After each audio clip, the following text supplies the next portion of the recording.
কম খরচে আমরা কিডনির পরীক্ষাটা করতে পারি। যেমন শুধুমাত্র একটা প্রস্রাব পরীক্ষা দিয়ে আমরা কিডনির অনেকগুলো রোগ বের করতে পারি। যে কিডনিতে নেফ্রোটিক সিনড্রোম বলে একটা রোগ আছে, এটা হয়েছে কিনা আমরা শুধুমাত্র প্রস্রাব পরীক্ষা দিয়ে বুঝতে পারি।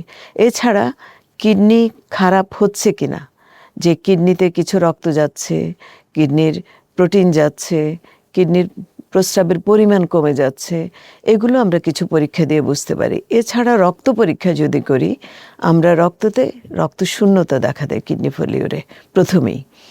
এছাড়া আমরা রক্তের আরেকটা পরীক্ষা করি যে সেরাম ক্রিয়েটিনিন, সেরাম ইউরিয়া, এগুলো রক্তের বেড়ে যায় কিডনি ফেলিওরের মধ্যে। এছাড়াও রক্তের দীর্ঘমেয়াদী কিডনি রোগগুলোতে ক্যালসিয়াম, ফসফেট, ইউরিক অ্যাসিড, এগুলো তারতম্য বেড়ে যায়। ক্যালসিয়াম কমে যায়, ফসফেট বেড়ে যায়, ইউরিক অ্যাসিড বেড়ে যায়।